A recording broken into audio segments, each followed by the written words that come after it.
Her true story from Michigan. After open-heart surgery, her daughter-in-law called her extra baggage. So, she recovered in silence and quietly sold the condo they thought was theirs. Before we start, please take a moment to like and subscribe. Try to watch the videos as long as possible. By watching more often, YouTube will promote these stories to a larger audience, grow your channel, and bring you more interesting things. Let's start now. Mama, could you not walk around so much? I just cleaned the floors. I stopped mid-step in the hallway. My hospital discharge bracelet was still tight around my wrist. The smell of antiseptic from my heart surgery lingered faintly in my clothes. I blinked, startled. Not by what she said, but by how she said it. I'm sorry, I murmured, one hand on the wall for balance. My daughter-in-law didn't look up from her phone. I'm not trying to be rude. These floors take hours to mop. It'd help if we were all a little more considerate. I nodded, just once. Then I turned and shuffled back to the room they gave me. What used to be the dining area, now rearranged with a cot and a plastic drawer set. It wasn't even a room, just a corner sectioned off with a curtain. The thermostat was broken on this side of the condo, and at night, the cold clung to my bones like regret. That exchange happened 3 days after I came home from the hospital. Triple bypass. The doctor said I was lucky. They said recovery would take time, rest, and care. Care. That word meant something very different in this household. Before we go further, if you've ever been hurt by family after giving them everything, leave a 5 in the comments so she knows she's not the only one. Once upon a time, I thought I was giving them everything. I had quietly bought this condo 10 years ago, planning to surprise my son and his wife with the deed on their 5th wedding anniversary. I wanted to give them a future, a foundation. I even renovated the kitchen myself with what was left of my pension, picking out countertops I thought she'd like. But before I could gift it, my health collapsed. I fainted in my backyard one afternoon, and the next thing I knew, I was in a hospital bed with tubes in my chest, and my son staring at me like I was an obligation. They brought me home because the doctors insisted I not be left alone, and so they moved me in. Not because they wanted me, but because they didn't want the guilt if I died alone. At first, I tried to be helpful. I folded laundry from my cot. I offered to cook, was told no. I tried washing dishes, told I might drop and break something. I took short walks in the morning until I heard her tell a friend on the phone. She paces around like a ghost. It's creepy. I tried to disappear after that, but I couldn't disappear enough. That's when I started noticing how they spoke to me as if I wasn't a person, but a problem, a stain they couldn't scrub out of their picture-perfect life. She just sits there. I overheard her say one night, "It's like having a toddler and a ghost rolled into one, and she doesn't even pay rent." My son didn't say anything. Silence is agreement. I kept that sentence with me like a prayer. I held it close when the nights were long, and the cold settled deep into my surgery scars. They thought I was a burden, an extra mouth, a mistake they were too polite to kick out. What they didn't know, this home, this 3-bedroom condo in a quiet Michigan neighborhood with lake access and cherry trees, still had my name on the deed. Sole owner, Evelyn M. Parker. They never asked. They assumed. I suppose they thought I'd signed it over years ago. I didn't. I couldn't. Something in me, some old whisper of survival, told me to wait, just in case. And now, as I limped through the days, careful not to make noise, careful not to mess up I started listening to what they thought I couldn't hear. One morning, I was pouring myself a glass of water, slowly, carefully, when my daughter-in-law walked in and froze. "Oh," she said flatly. "I thought you were still sleeping. I wasn't supposed to be awake. I wasn't supposed to be standing. I wasn't supposed to be here." That's when I realized I wasn't a person to them. I was background noise, furniture, luggage from a trip no one remembered taking, a parasite in my own home.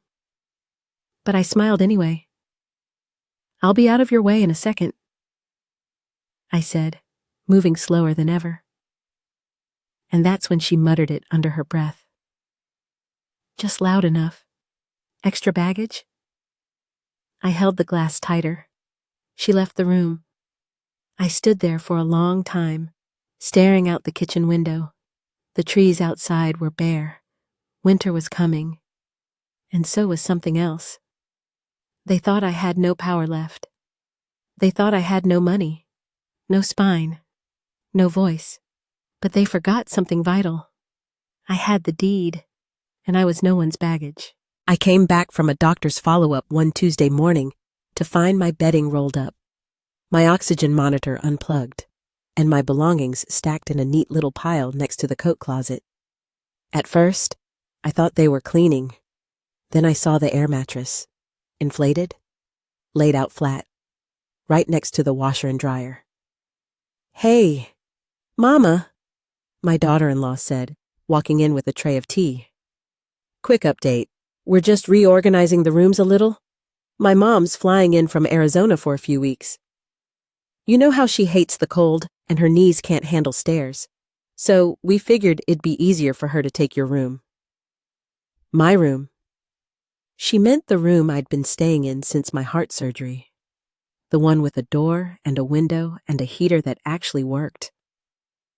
Now, apparently, it belonged to someone else. I didn't ask questions. I didn't argue. I just nodded, like I always did. "But don't worry," she added, placing the tray on the kitchen counter. "We made it nice and cozy in there. There's a nightlight and everything. There, of course, meant the laundry room. Technically, it was more of a utility closet. No windows, no closet, just linoleum flooring, exposed pipes, and the steady soul-crushing rhythm of the washer's spin cycle. I was 72 years old, recovering from open heart surgery, and I was being asked to live in a room where people kept mop buckets. I stepped inside, cautiously. The air smelled like detergent and mold. The mattress barely fit between the machines and the wall. I touched the blanket folded neatly on top. It was mine, the one I'd brought from my old house. Thin, faded, frayed at the edges. Not even good enough for guests. The first night the dryer rattled so hard I thought it might collapse. The walls vibrated with every load of towels. I barely slept, my chest aching from the pressure and the cold. Nobody checked on me. No one asked if I was adjusting. They were too busy doting on her mother, Donna. That was her name. Donna arrived 2 days later with 2 matching suitcases and a silk scarf tied around her neck. She smiled, handed me a bag of almonds, and said, "You must be Evelyn. I've heard so much." I wasn't sure if that was a good thing or not. They gave Donna the guest room with the ensuite bathroom, brought her tea every evening, asked for her opinion on throw pillows and pasta sauces. When she coughed, they ran for thermometers. When I coughed, they turned up the TV. I watched it all in silence, from my corner of the house, past the kitchen, behind the hallway closet. I watched a woman walk into my home and take my place, not just in the room, but in the family. They called her Mama D. My son called her Ma. He used to call me Mom. Now, he mostly just said, Could you close the door? Could you not be here right now? Could you move that laundry basket?" It wasn't just what they said. It was how they looked at me, like I was a remnant from a former life they were too ashamed to acknowledge. Something worn out, awkward, too stubborn to throw away, but too inconvenient to keep around. I began keeping a notebook. At first, it was just to pass the time, something to do between naps and blood pressure readings. But soon it became something else. I started writing down every comment, every slight, every sideways glance or offhand joke made at my expense. She keeps milk in the back of the fridge like we don't have a system. She wore the same sweater 3 days in a row. Does she even shower, I swear? I think she eavesdrops on us. It's creepy. Page after page. Quiet documentation of every moment they thought I wasn't paying attention. They thought I was fading. They didn't realize I was archiving. One night, I sat in the dark on my air mattress and listened to them laughing in the living room. My son, my daughter-in-law, and Donna. Watching some show? Eating popcorn? I hadn't been invited. Donna laughed so hard she wheezed. My son rushed to bring her water. I clutched the notebook tighter and whispered into the dim room, "You're not invisible. You're not crazy. You're not done." I wasn't sure who I was talking to, me or someone I used to be, but I knew one thing. This house wasn't theirs. It never had been, and the day would come when they'd realize it, one creaky, cold, ungrateful breath at a time. The kitchen used to be my sanctuary, not just a room, but a rhythm. I knew exactly how long to let the garlic sweat in butter before adding the onions, how many turns of the wrist it took to twist open the stubborn spice jars. It was the one place in any house where I didn't feel like a guest. Until Donna moved in. From the moment her suitcases touched the floor, the house rearranged itself around her, and the kitchen, my final refuge, became her empire. It started with small things. She moved my cast iron skillet to the garage. Said it was too heavy and dangerous on glass stovetops. She replaced the spices I had restocked just 2 months ago with organic blends that tasted like wet leaves. When I tried to make a simple chicken soup one afternoon, she waved me away with a thin smile. "Oh, Evelyn, let me do that. I have a lighter touch." A lighter touch. I backed off, hands trembling not from age, but restraint. Within a week, I wasn't allowed to cook anymore. Not directly told, but maneuvered out. The knives moved. The labels changed. The pantry reorganized so I couldn't reach what I needed. One evening, I shuffled to the fridge to get the last of some leftover rice. I was hungry. And it was late. No one had offered me dinner. My daughter-in-law caught me just as I opened the lid. "Oh, Mama, we actually made something special tonight. I'm not sure the rice will go with it. Could you maybe ask first next time? Ask." In the home I bought, for permission. To eat. I nodded. Thumb. Later that week, I tried to make toast. Simple toast. The toaster had been replaced with an air fryer. I didn't know how to work it. "Let me," Donna said, snatching the bread from my hands. "These machines are smarter than they look. No offense. None taken. Just added to the list." I took my tea, lukewarm and unsweetened, and returned to the laundry room, where the hum of the dryer greeted me like an old friend. I didn't eat that night. Hunger didn't hurt as much as humiliation. I became a ghost in my own home, floating from corner to corner, avoiding eye contact, swallowing my pride like gravel. I made myself so small I could fit between the broom closet and the recycling bin. One night, I woke from a light sleep to the sound of laughter. Muffled voices, My hearing isn't what it used to be, but some words still pierce clean through flesh and bone. I tiptoed toward the hallway, following the sound. They were in the living room. Donna, my daughter-in-law, and my son. The TV was off. The wine bottle was half empty. They were talking about me. She just lingers. My daughter-in-law said, her voice syrupy and sharp, like she's waiting for someone to ask her to leave. I mean, she doesn't pay rent, doesn't help. Donna does more in one day than she's done all month. Donna chimed in. Then, the line that stayed with me. She's like a barnacle, just attached to the house, sucking it in. My son didn't stop them. He didn't defend me. He didn't say a word. I sat down behind the hallway door, careful not to breathe too loud, and listened to every syllable. They thought I was asleep. They thought I couldn't hear. But I heard everything. And the worst part, I wasn't surprised. I didn't cry. Not there. Not then. I just sat on the cold tile and let their words settle into the cracks of my chest, next to the wires and the stitches and the memories of when I used to be their whole world. When he was 5 and cried if I wasn't the one to tuck him in. When he was 17 and begged me to co-sign his first car loan. When he was 23 and brought home the woman who would one day call me a parasite. That night, I took out my notebook and wrote 3 words. Ghosts have ears. I underlined it. The next morning, I smiled at Donna as she passed me in the hall. She nodded, smug.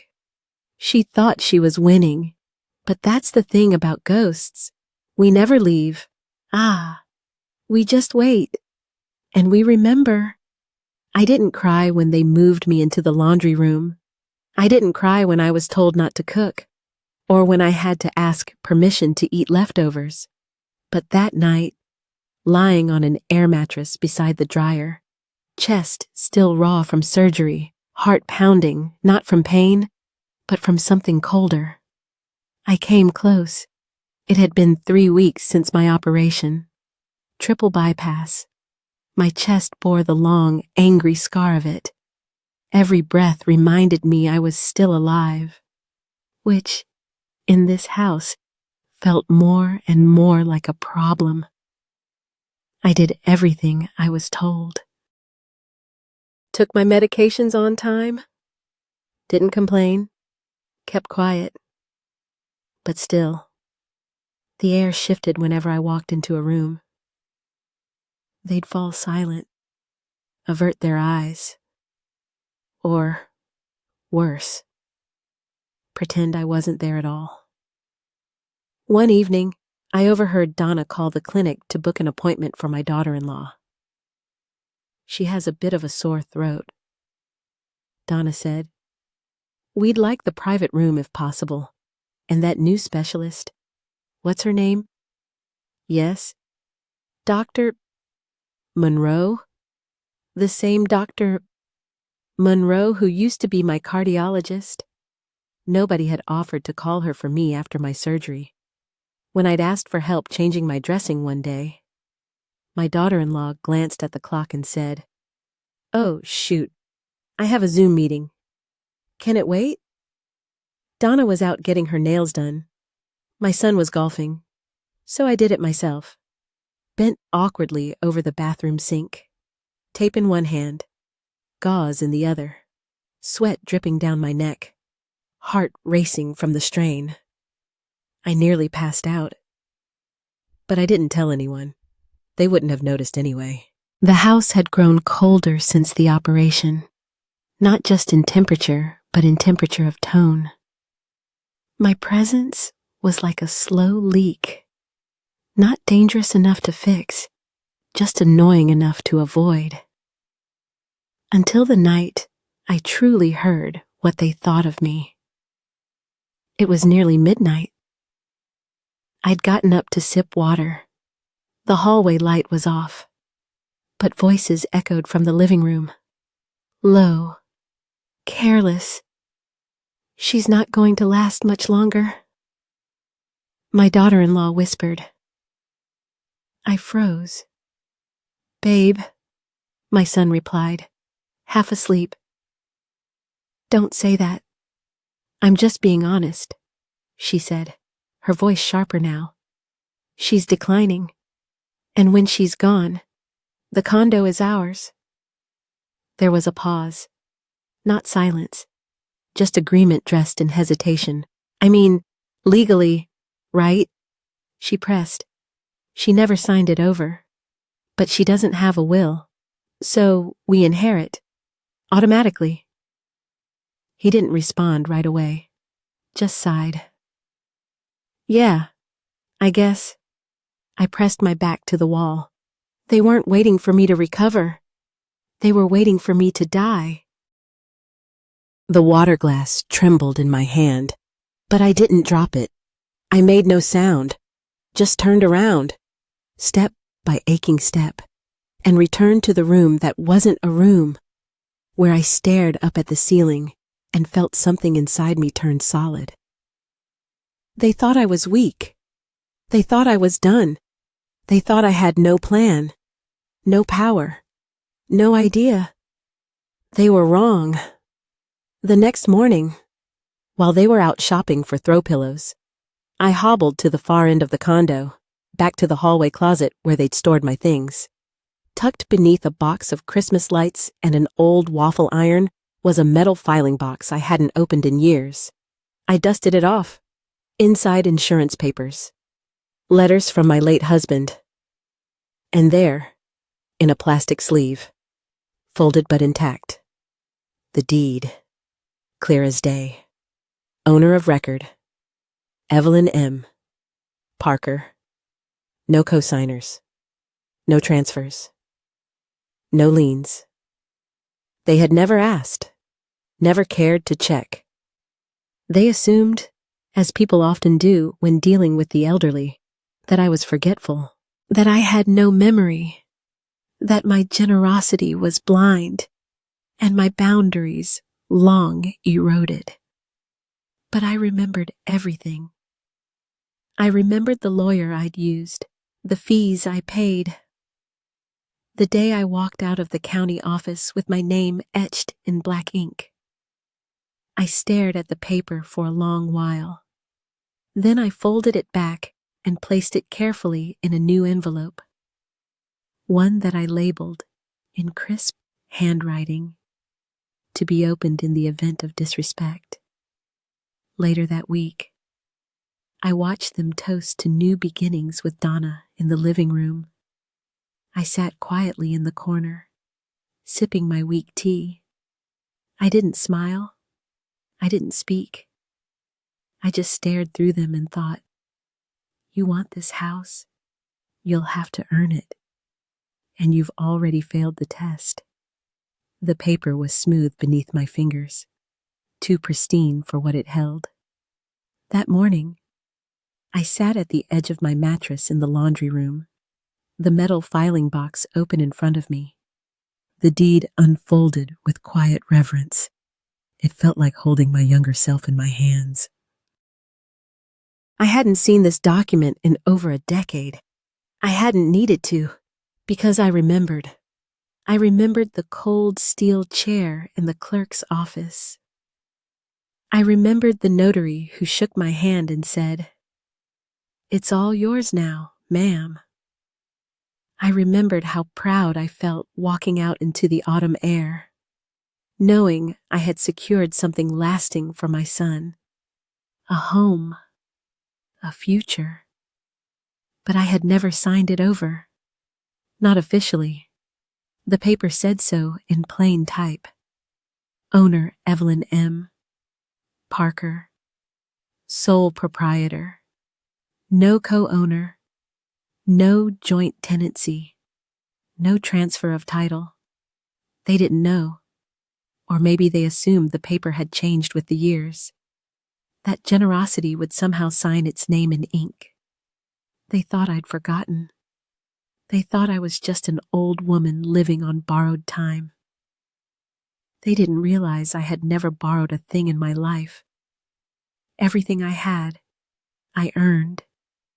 With sweat, sacrifice, and silence. And now, I held the last piece of leverage I would ever need.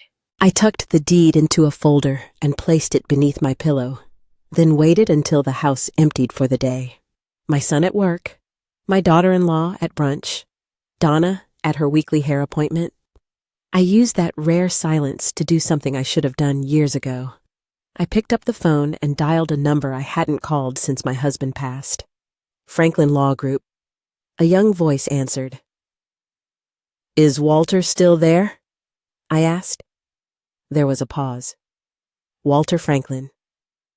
"Yes, he's retired. But wait, are you Evelyn?" "Yes." Another pause. Then, "He left a note on his file for you. Said if you ever called, we were to patch you through to his personal number."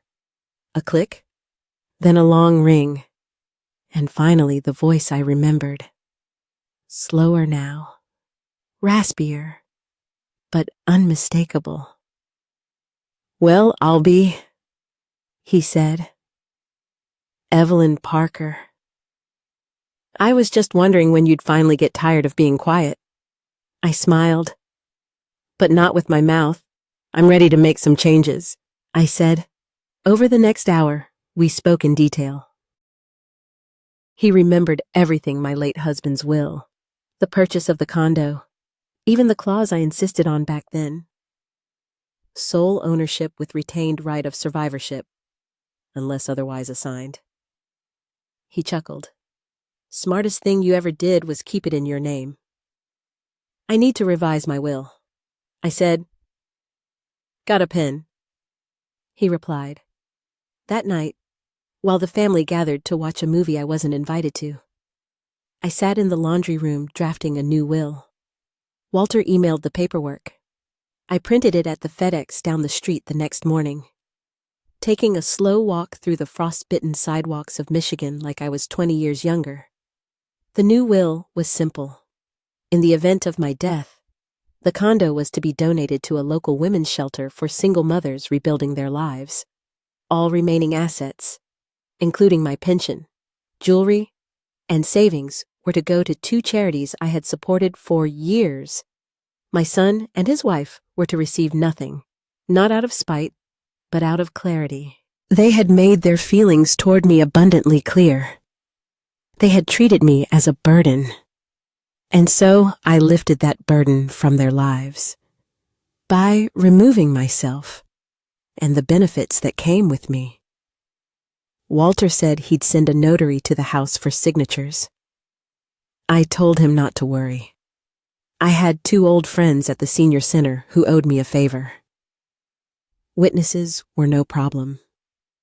That night, as I slid the signed will back into the same filing box where I'd found the deed, I felt something I hadn't felt in years. Control. Not the kind that screams, not the kind that threatens, the kind that sits in silence, in the still hours of the night, knowing it no longer owes anyone anything. They still thought I was sleeping all day. They still thought I was waiting for death. But I was wide awake, and I was planning. Some betrayals don't come with shouting. They arrive in whispers, behind closed doors, or through half-heard phone calls at the wrong, or perhaps perfectly right, time. It was early afternoon, the day after I signed my revised will. I had come back from a walk, slow, deliberate, a ritual now.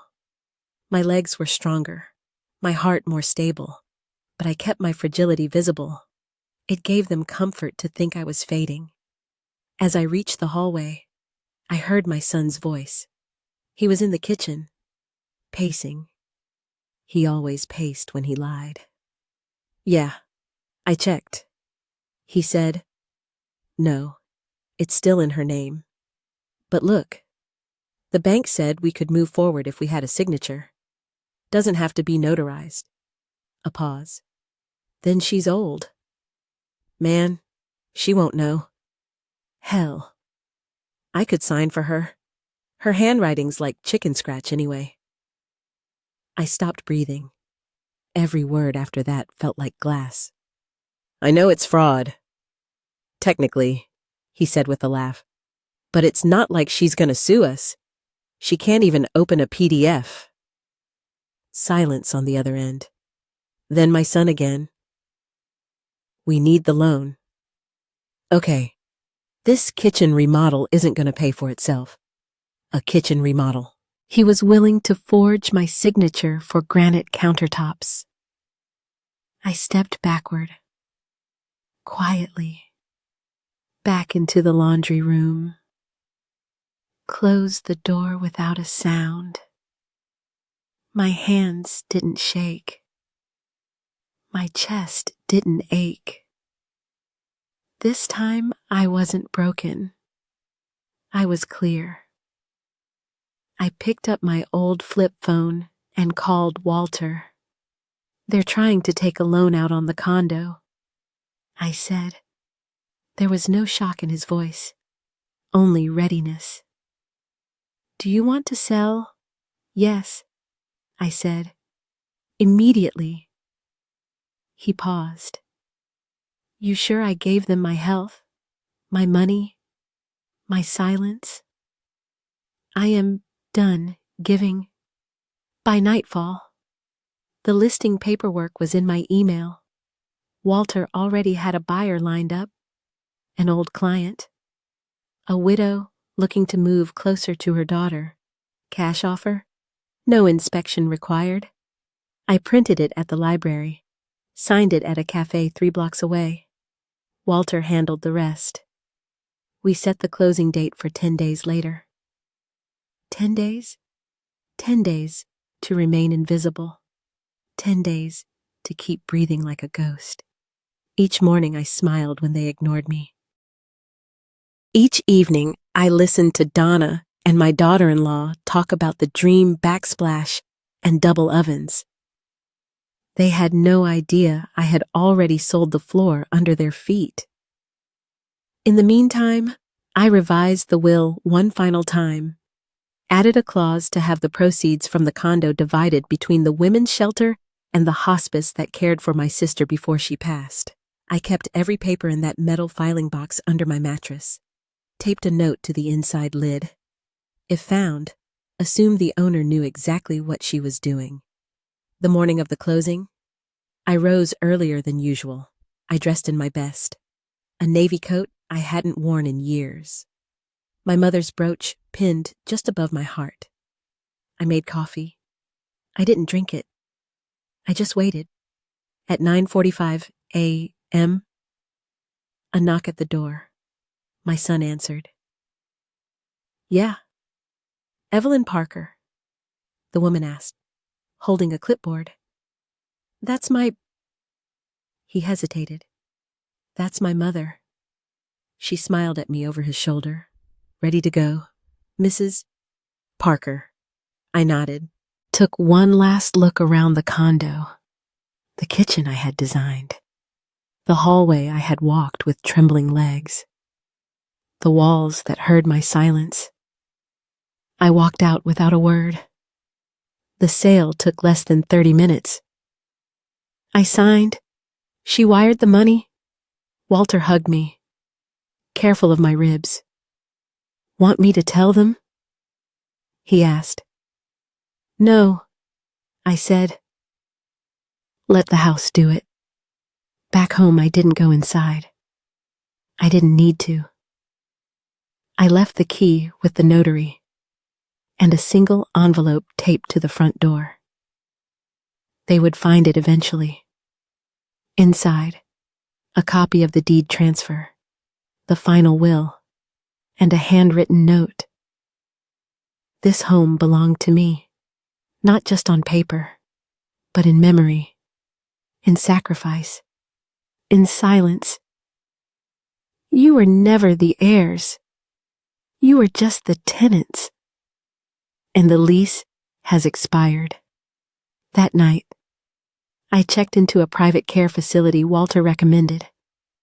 Quiet, with gardens and books. And no spin cycle humming in my ear. For the first time in months, I slept without flinching, and I dreamed not of revenge, but of space. The kind of space only freedom can buy. The morning they planned to visit the bank with forged paperwork was the same morning I left without saying goodbye. They had no idea I knew, no idea I had already sold the home they thought they could steal. At 6 a.m., I slipped on my navy coat, the same one I wore the day I closed the deal, and packed the last of my belongings into 2 suitcases. Nothing extravagant, just the essentials. My notebooks, my photos, my dignity. By 6:30, a discreet moving company I'd hired arrived. 2 kind young men who didn't ask questions. I pointed only to the items I had purchased myself, my books, my tea kettle, a few antique frames. The rest I left behind, like shedding old skin. By 7:15, everything I wanted was loaded into their van. By 7:30, I locked the door one final time. But I didn't leave it empty. On the kitchen table, where they often laughed and drank wine without me, I placed a wooden box, polished, unlocked, and carefully centered beneath the overhead light. Inside it were 3 things. 1, a copy of the signed and sealed purchase agreement. 2, the wire confirmation that the sale had closed. 3, a copy of my new will. Cold, unambiguous, legally binding, and on top, folded with precision, a single sheet of notepaper. I wrote in my cleanest, calmest handwriting. You had a home because I gave it. Now you have a lesson because you took too much. Evelyn M. Parker. No threats, no accusations, just the truth. At 8 a.m., the car Walter had arranged pulled up to the curb. Ready, Mrs. Parker? The driver asked, holding the door. I took one last look at the building, the place where I once planned surprise gifts and homemade dinners, the place where I was reduced to whispers and empty plates. Then I got in. The assisted living residence wasn't some dreary institution. It was a dignified, sunlit campus overlooking a quiet pond, filled with lilies and geese. I had paid for 2 years in full, using a portion of the condo sale. The rest, as Walter ensured, was already moving into the charities I named. I was greeted with chamomile tea and a clean, heated room. They had my name on the door.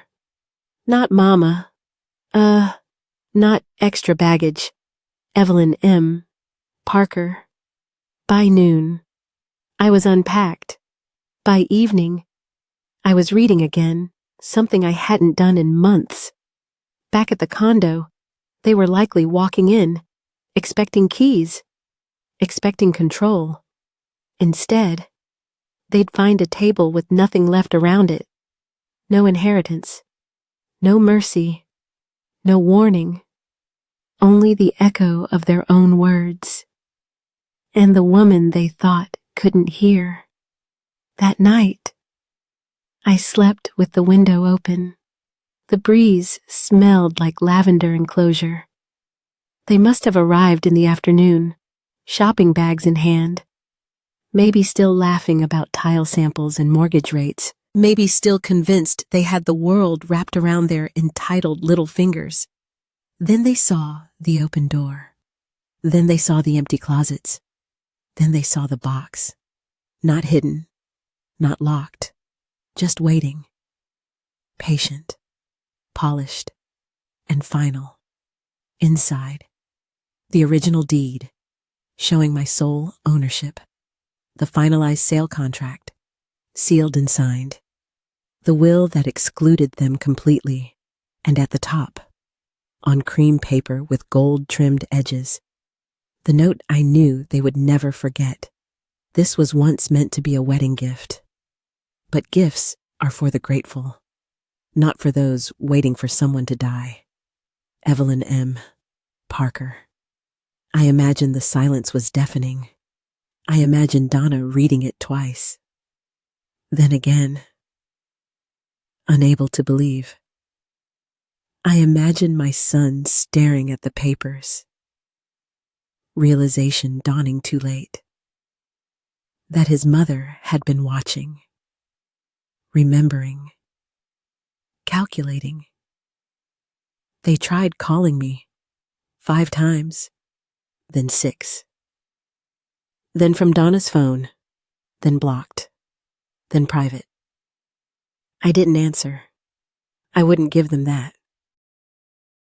They didn't deserve my voice. They had ignored it for too long. In my new home, someone else answered when I rang the bell, smiled when I walked into the dining room, called me by name. At sunrise, I walked the garden paths with a nurse named Helen, who liked to hum old gospel songs.